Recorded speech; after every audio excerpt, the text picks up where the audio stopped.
Buletin Didik 13 April bersama saya Nur Alifah Ghani. Assalamualaikum dan salam sejahtera. Mengambil keberkatan bulan Ramadan, Kementerian Pendidikan KPM menyumbang bantuan kepada 99 golongan asnaf daripada bahagian kementerian itu.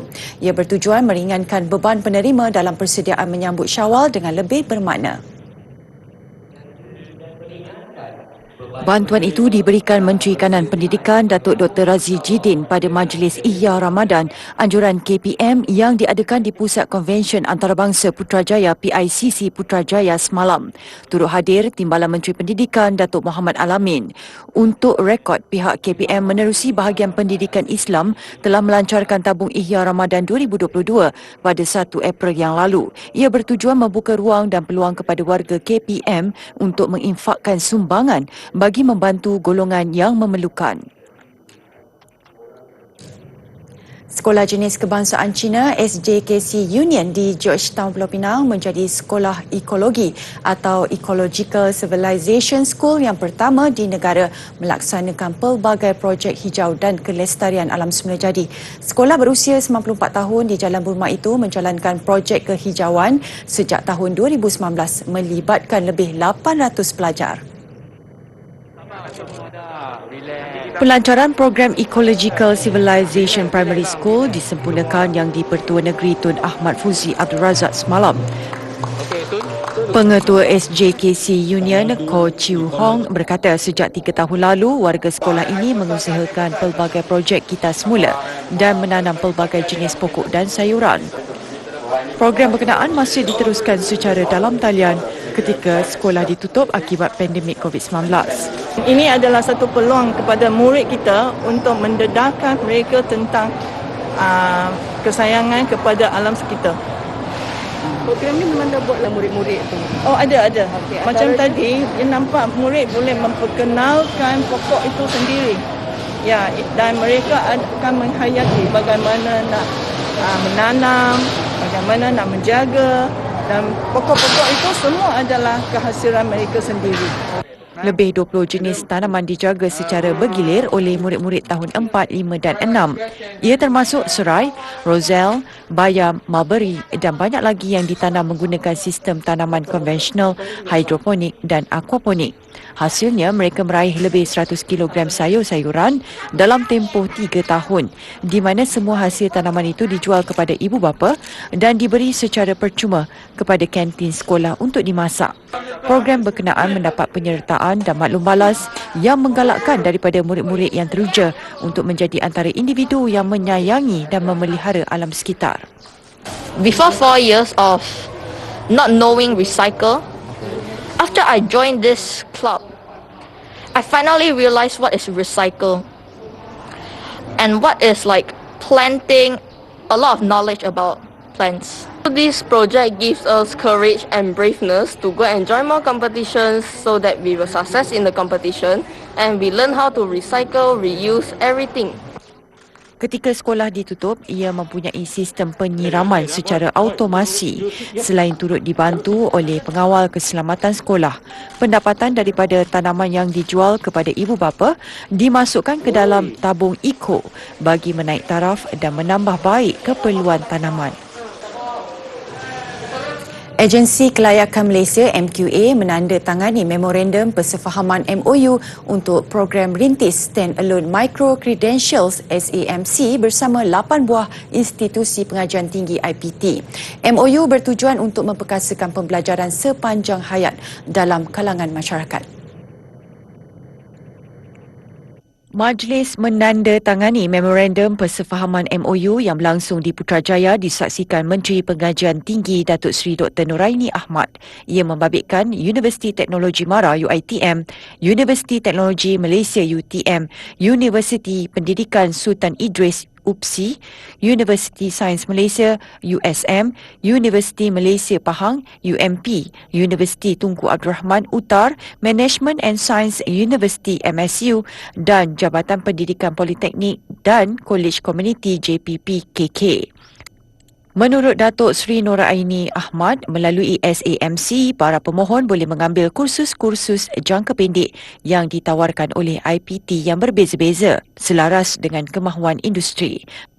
Pengiktirafan turut diberikan kepada kursus-kursus tersebut untuk pindahan mata kredit sekaligus membolehkan para pelajar bergraduasi setelah memenuhi syarat yang ditetapkan oleh sesebuah IPT.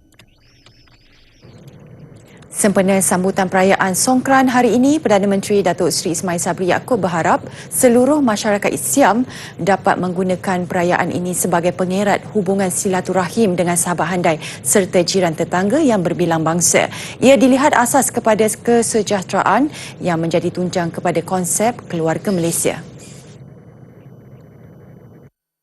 Menerusi catatan di Facebook, beliau mengajak rakyat berdoa agar keadaan kembali pulih seperti sedia kala bagi membolehkan semua acara dapat disambut lebih meriah memandangkan negara masih berdepan ancaman COVID-19. Beliau turut mendoakan masyarakat Siam khasnya dan seluruh keluarga Malaysia terus berada dalam keadaan sihat sejahtera sepanjang masa. Pemberian cuti tanpa rekod kepada penjawat awam berketurunan Siam sempena perayaan itu juga tambah Perdana Menteri satu keistimewaan kepada mereka yang turut berusaha membangunkan negara.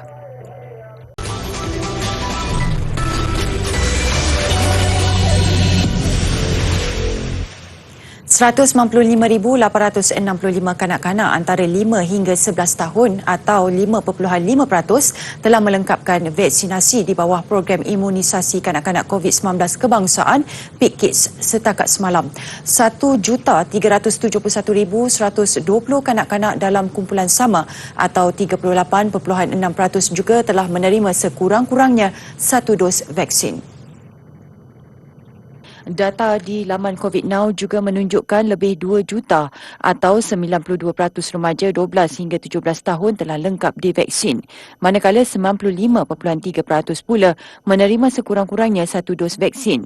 Populasi dewasa pula merekodkan 15,942,215 individu atau 67.8% menerima dos penggalak. 22,958,810 pula telah melengkapkan 2 dos vaksin dan 23,235,580 menerima sekurang-kurangnya 1 dos vaksin. Makan colik antara aktiviti popular selepas menunaikan solat tarawih di Kelantan. Peralihan ke fasa endemik telah memberi nafas baru kepada peniaga colik di Kota Baru yang tidak menang tangan melayan kunjungan pelanggan selepas menunaikan solat tarawih. Seorang peniaga colik, Nur Azizah Muhammad Nur, menyediakan 30 jenis colik bagi memenuhi permintaan pelanggan. Colik celup tepung seperti udang, paru, ikan dan buah-buahan antara yang menjadi kegemaran pelanggan. Kita duduk ke pasar kampung, Kak Azah cadai ke Abang Kak Azah kata nak jual colik harga murah. Biar semua orang mampu makan. Sebab orang duk kecek colik mahal belaka. Jadi Kak Azah start dengan harga RM1 je colik. Colik malas RM1, popiang RM1, colik hotdog RM1, sampai ke RM5 harga. Jadi kedai Kak Azah ni macam-macam jenis orang boleh makan. Orang daripada orang biasa sampai ke orang kaya ni lah. Bahasa lo ni kan. Keistimewaan di gerainya, Nur Azizah menawarkan 3 jenis rasa iaitu colik misir, kerek atau gula Melaka. Colik pedas yang diletakkan cili kering dan colik manisan gula. Dia akan mula membuka gerai pada jam 8 malam hingga 12.30 malam dan sambutan yang diterima sangat menggalakkan sejak hari pertama puasa. Setiap warung, baik kecil atau besar, mereka akan menyediakan berbagai-bagai colik, berbagai-bagai jenis, berbagai-bagai resipi, berbagai-bagai teknik yang boleh menarik pelanggan-pelanggan yang mengunjungi apabila selesainya solat tarawih. Saya lihat sekarang mulai lebih kurang pukul 10 malam, mulai berpusu-pusu dah. Tradisi pembuka selera selepas kita iftar. Maksudnya sebelum kita nak sahur tu, orang Kelantan mesti makan colik. Azizah bersyukur tahun ini dapat berniaga seperti biasa berbanding hanya pembelian secara bungkus dalam tempoh Perintah Kawalan Pergerakan PKP sebelum ini.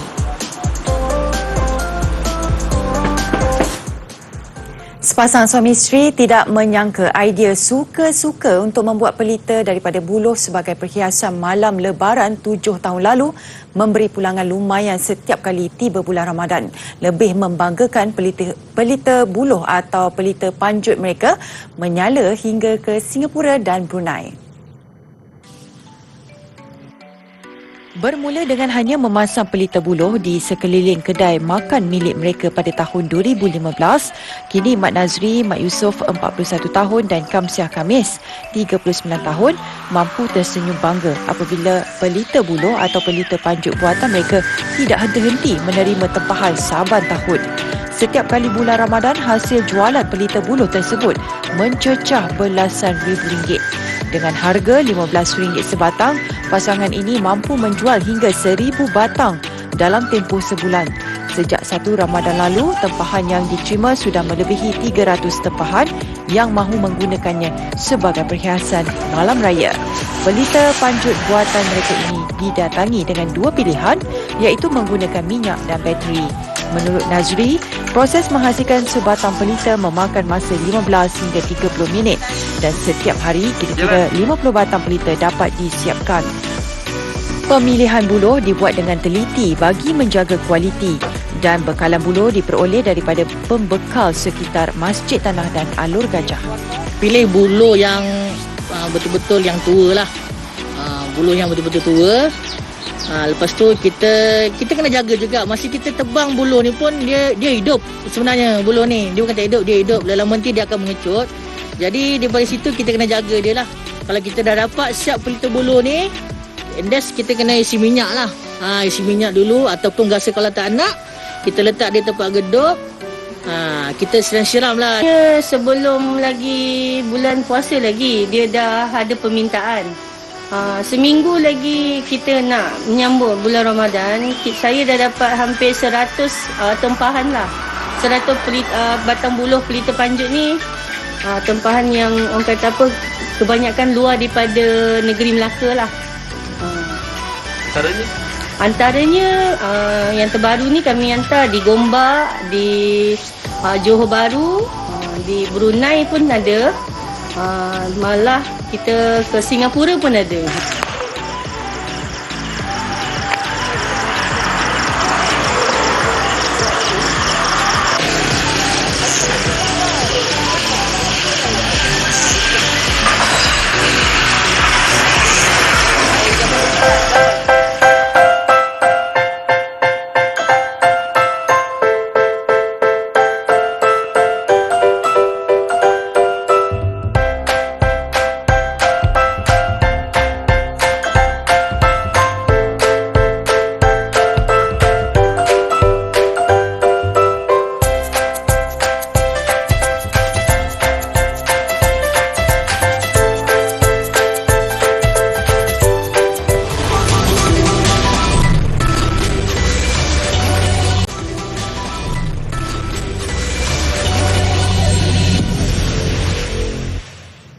Sejajar dengan aspirasi memartabatkan pendidikan kepada masyarakat dan kolaborasi bersama komuniti, Universiti Kebangsaan Malaysia UKM komited mendidik masyarakat tentang keunikan suara serta mempromosi kesihatan suara sempena Hari Suara Sedunia 16 April ini.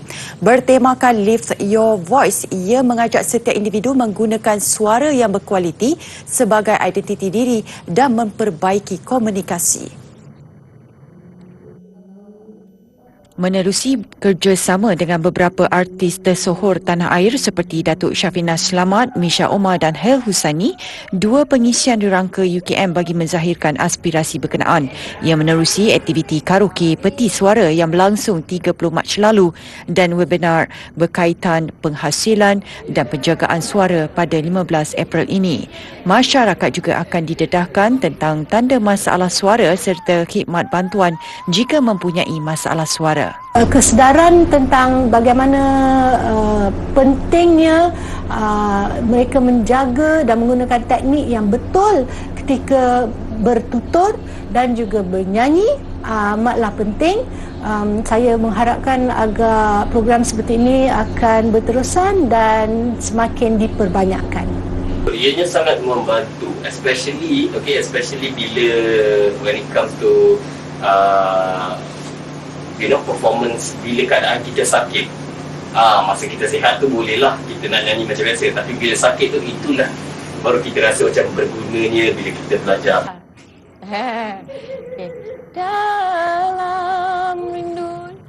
Satu seni warisan Melayu yang semakin dilupakan, anyaman tikar mengkuang, kini diabadikan dalam bentuk penceritaan. Seorang guru, Ahmad Safar Mandollah, menghasilkan sebuah novel kanak-kanak berjudul Tikar Mengkuang Nenek. Novel ini berdasarkan kenangan bersama arwah ibunya yang merupakan seorang pembuat tikar mengkuang. Watak Humaira dan Firdaus yang dihidupkan di dalam novel pula adalah karakter dua anak saudaranya yang menjalani kehidupan di sawah bendang. Untuk novel kanak-kanak Tikar Mengkuang Nenek, semua watak di dalam cerita itu adalah watak anak buah saya sendiri. Pada masa itu beliau masih lagi kecil. Tetapi saya menunggu novel ni 7 tahun saya menunggu novel ni, sehingga watak kanak-kanak tadi telah menginjak kepada remaja. Pelbagai nilai dan pengajaran yang dapat dipelajari melalui novel ini, antaranya menghormati orang yang lebih tua dan bijak dalam mencari penyelesaian masalah. Selain tema kekeluargaan yang diangkat, karya ini bertujuan menghidupkan seni warisan Melayu. Novel saya ini dari awal sehingga akhir saya mengetengahkan tentang tikar mengkuang, di mana cuba tanya kanak-kanak zaman sekarang ini, adakah dia pernah tidur di atas tikar? Adakah dia tahu cara menganyam tikar itu? Sebab ini kita lebih kepada fokus kepada tikar getah dan kapek semata-matanya. Kita kata untuk akan datang, kanak-kanak kenal akan tikar mengkuang.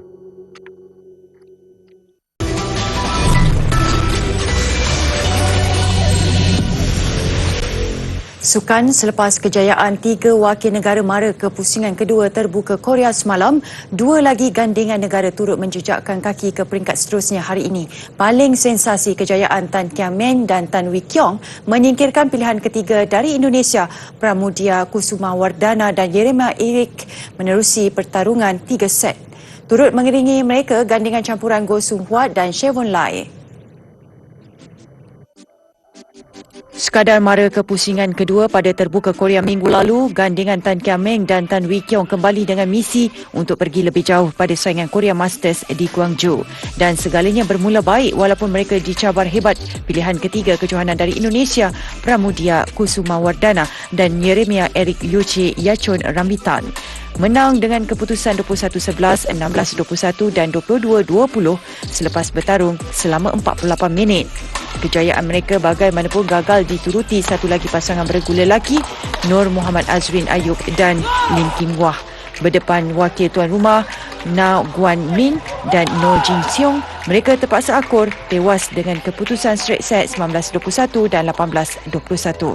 Sementara itu, gandingan campuran Goh Soon Huat dan Chevon Lai tepati ramalan selaku pilihan keempat kejohanan mudah mara ke pusingan kedua.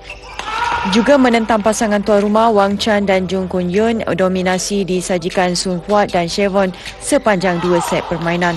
Menang 21-12 pada set pertama, mereka menamatkan aksi selama 27 minit, juga menerusi keputusan 21-12 pada set kedua.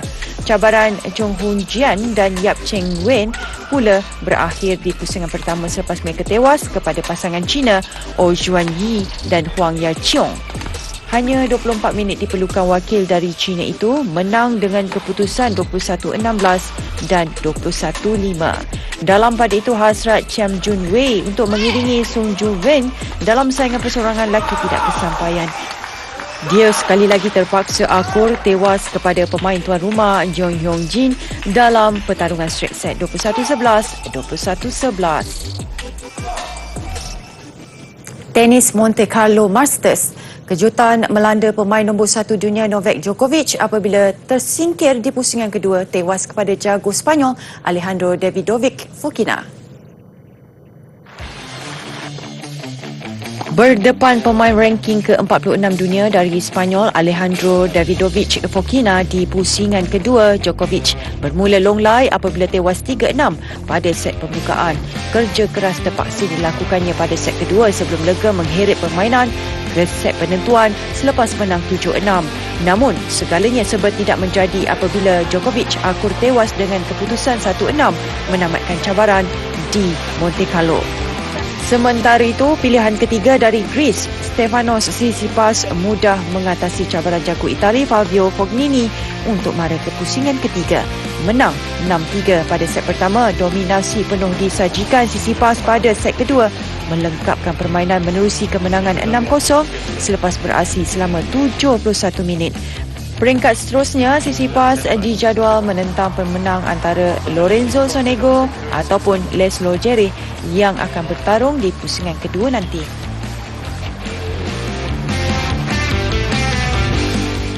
Baik, keindahan bunga tulip di Taman Bunga terkenal di Belanda, Keukenhof, mengakhiri buletin didik malam ini. Saya Nur Halifah Ghani, salam hormat dan Assalamualaikum.